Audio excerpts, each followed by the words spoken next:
Hello दोस्तों, आप सभी का स्वागत करते हैं इस 5 एपिसोड की सीरीज के पहले एपिसोड में, जिनमें हम टाइम मैनेजमेंट और दिवाली को कनेक्ट करने वाले हैं। इस पहले एपिसोड में हम लाइटिंग, जो दिवाली के दिन हम रोशनाई करते हैं, उसे टाइम मैनेजमेंट के साथ कनेक्ट करेंगे। दोस्तों, मैं अखिल बाहेती, मैं एक टाइम मैनेजमेंट कोच हूं और इस जर्नी में मैंने एक किताब लिखी है जिसका नाम है समय नहीं है। उस किताब में 100 अलग अलग सवालों के जवाब दिए गए हैं। ऐसे ही एक क्लाइंट ने पूछा कि दीपावली और टाइम मैनेजमेंट कैसे कनेक्टेड है, तो मैंने कहा कि चलिए हम सभी के साथ शेयर करते हैं। हम सभी दीपावली के दौरान एक अलग त्योहार के, पर्व के अलग फीलिंग में रहते हैं और सबसे इम्पोर्टेंस दीपावली इस वर्ड को जब हम फील करते हैं तो वो दीपोत्सव, लाइटिंग को लेकर के वहां पर ज्यादा जोर दिया जाता है। एक बार सोच के देखिए कि जिस तरह से दीपावली के त्योहार पे पूरा का पूरा घर, आपका मोहल्ला, शहर, पूरा इंडिया जो है वो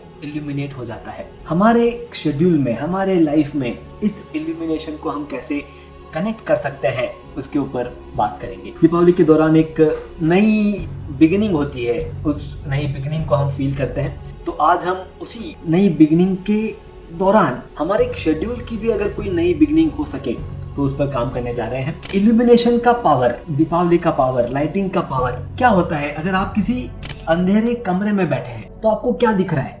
कुछ नहीं दिख रहा है, सब कुछ एक समान है। लेकिन जैसे ही वहां पर एक बल्ब शुरू हो जाएगा, आप चीजों को क्लियरली देख सकते हो।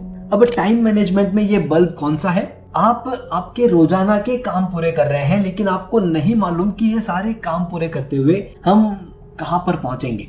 और जैसे ही आप गोल सेट कर लेते हो, आपने सेट कर लिया कि 1 साल बाद हमें यहाँ पहुंचना है, ये हमारी पोजीशन है, ये हमारा गोल है, ये हमारा लक्ष्य है। जैसे ही आपने वो गोल सेट कर दिया, मतलब आपने आपके शेड्यूल को इल्यूमिनेट कर दिया, आपने आपके शेड्यूल को लाइट दे दी। और एक बार आपने लाइट दे दी तो अब आपके पास वो फोकस है, वो डायरेक्शन है और वो काम करने का जज्बा है। ये सब कुछ तभी आएगा जब आप आपके शेड्यूल को लाइटिंग देंगे, जो हम दीपावली के दौरान देते हैं। तो इस दीपावली के पर्व का एक सिंपल सा टास्क आप ऐड कर लीजिए कि हमें हमारा एक गोल सेट करना है कि हमें किस तरफ आगे बढ़ना है। आप सभी ने 2 व्हीलर, बाइक, मोपेड चलाई होगी। इमेजिन कीजिए आप किसी खेत वाले रास्ते से जा रहे हैं और वहां पर लाइट नहीं है, कोई खंभे नहीं है और आपकी गाड़ी की जो हेडलाइट है वो भी बंद हो गई है। अब जो आपका सफर है वो कैसे रहने वाला है? आपका सफर टेंशन वाला रहने वाला है। मे बी आपकी जो स्पीड है वो बहुत कम रहेगी, क्योंकि आपको नहीं मालूम आगे क्या है। रात का टाइम है, पूरा अंधेरा है, खेत है, आगे कोई खड्डा है या कुछ भी, बड़ा पत्थर भी आ सकता है, लेकिन आपको नहीं दिखेगा। तो वहां पर जब आपके सामने अंधेरा है तो आपकी स्पीड कम होती है, लेकिन हम नहीं चाहते कि हमारे ग्रोथ की स्पीड कम हो। इसलिए आपके पास टाइम मैनेजमेंट रूपी हेडलाइट है, जिसे आप ऑन करेंगे और आपके उस रास्ते पे आने वाले सारे डिस्ट्रैक्शंस आपको दिखेंगे। रास्ता अगर साफ है तो आपकी स्पीड बढ़ेगी। तो सबसे पहली टेक्निक आपको इस्तेमाल करनी है, जैसे ही आपके गोल सेट हो जाए, आपको प्रायोरिटाइजेशन का स्विच ऑन करना है, जिसमें आप प्रायोरिटी देना शुरू कर देते हैं आपके कामों को।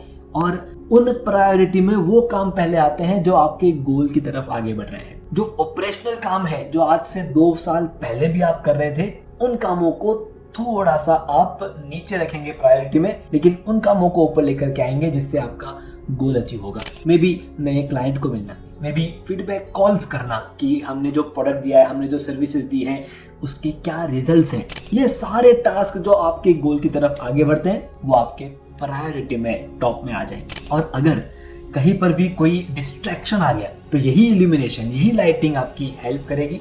उस इल्यूमिनेशन को दूर करने के लिए, साइड से निकल जाने के लिए आप आपके टाइम मैनेजमेंट टेक्निक्स का इस्तेमाल करेंगे। ये था हमारा एपिसोड नंबर 1, जिसमें हमने लाइटिंग को फोकस रख करके यहाँ पर काम किया है। हम अगले एपिसोड में, एपिसोड नंबर 2 में हम बात करेंगे डेकोरेशन को लेकर के, कि सिर्फ लाइटिंग नहीं करते, हम थोड़ा सा उसमें डेकोरेशन लाते हैं। तो उस डेकोरेशन को हम टाइम मैनेजमेंट से कनेक्ट करेंगे। वापस मिलते हैं नेक्स्ट एपिसोड में, तब तक के लिए हैप्पी दिवाली।